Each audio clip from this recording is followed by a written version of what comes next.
our nation's officially recognized history, Black, queer, and trans lives don't matter. A reality due to the systemic erasure that Black and queer bodies face in the media and in history. This does not mean that there are not spaces that Black queer people had to retreat from the hostility of the state, straights, and white queer communities. These places are called Black queer space. Hi everyone, I'm Delan Ellington, as he said. I am a master's student at Howard studying public history, actually a candidate and not student. And I led the 2020 Clubhouse Oral History Project for the Rainbow History Project. Black queer spaces are spaces that are created specifically for Black queer needs when they are not being met elsewhere. They are spaces that are safe and affirming for Black queer people and their full, authentic selves. The supermajority of the people who go to these spaces must be either Black or queer. And these spaces need to have a minimal amount of non-BIPOC and non-LGBTQ influence. If Black queer people are not the primary users of these spaces, then, and if we cannot exist in them without conflict from whiteness or heteronormativity, then they are not Black queer spaces. Historically, Black queer communities have created their own safe, liberating, and freeing spaces for themselves. The Clubhouse and Enoch Alley Coffee House are two spaces located just miles away from here in Washington, D.C. I believe the former deserves to be a National Historic Landmark, and the latter placement on the National Registry of Historic Places. Black queer spaces are spaces of belonging. And as I talked to Black queer elders, they told me about Clubhouse's Saturday night, where they said it was Black gay heaven, a place for us, serving us, and about us. It was Buckingham Palace for Black queers, where they were the kings and queens of their own court.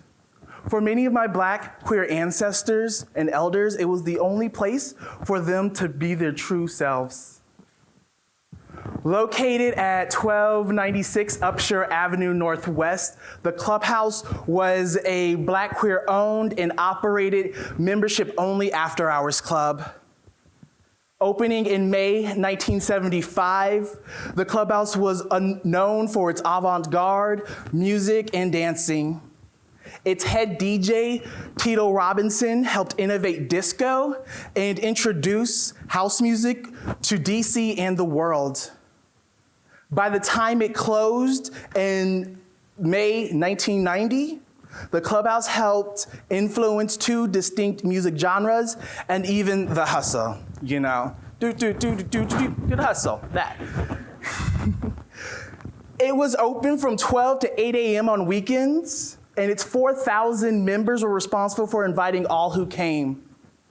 Vouching for the wrong person could get a membership revoked by inviting in trouble. But for 15 years, there was no fights or incidences that required police interaction or intervenience. Now that's what I call a safe space. Guests would come into the Clubhouse with backpacks, coats, layering on, only to reveal their real outfits once inside. And the owners of the Clubhouse made it intentionally 16 and up, choosing not to serve alcohol so that Black queer teenagers could have a safe place to go during the time and explore themselves. Everybody and their mama went to the Clubhouse. Straight Black people went on Fridays, the LGBT community went on Saturdays, Howard students went, church folk went, and on Sunday morning they would leave in their choir robes and their Sunday best. The Clubhouse was a sacred space For many Black gay men who died during the AIDS epidemic, for many, it was the last place they chose to go before dying. As AIDS disproportionately ravaged the Black gay community, the Clubhouse stepped up and fought for its community. They hosted the first African American community forum on HIV and AIDS in the country. Black AIDS organizations such as Us Helping Us were founded there. Early committee meetings for what is now known as DC Black Pride were held there. Have you ever wondered why Black Pride is not in June? It's because it follows the legacy of the Clubhouse's annual invite-only staff appreciation party, Children's Hour. And by all accounts, it was the best party anybody has ever gone to. It was held Memorial Day weekend from 1976 to 1990.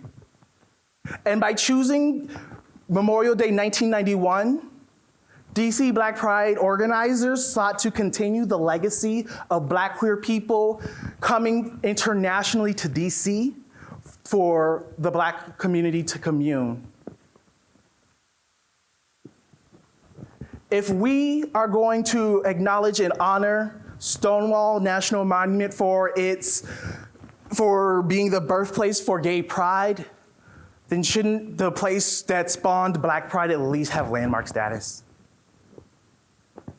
If the Clubhouse is where Black queer people went to cope from the stress, anxiety, and trauma of the 1980s, then Enoch Alley Coffee House is where Black queer artists went to commune, collaborate, and share themselves with their peers. Located across DC in a carriage house at 896 I Street Northeast, Enoch Alley Coffee House. Enoch stands for 8th, 9th, I, and K, the streets that border the alley that he lived in.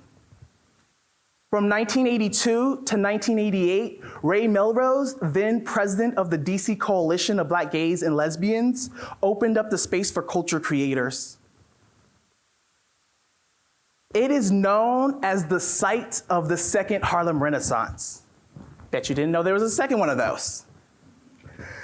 And it was as it became the home and the gathering place nationally for the first generation of openly Black queer writers, artists, and performers. The coffee house is where spoken word poetry was born. The Black queer writers in there sought to write themselves into existence.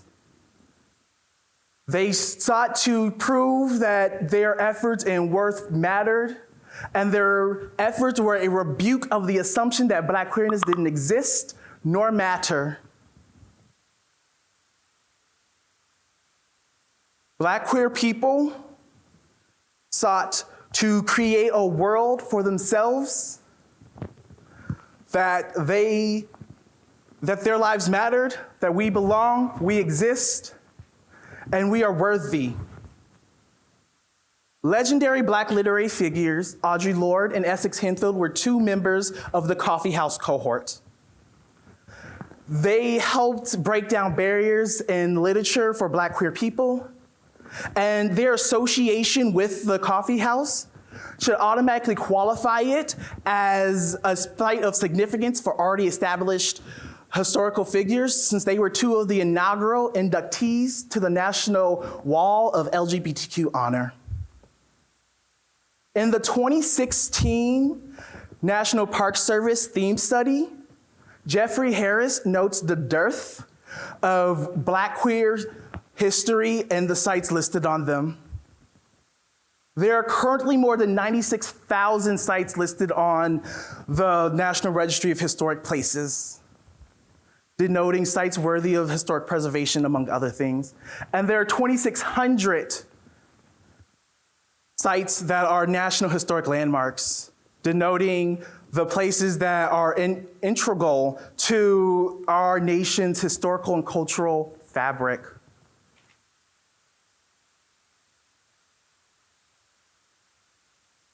Black queer spaces are spaces of belonging.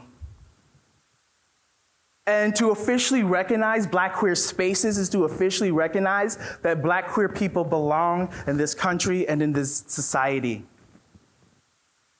Black queer spaces are needed. We deserve to know that we once had places where we could go to escape the gaze of those who sought violence towards us and those who were indifferent about the violence being done to us.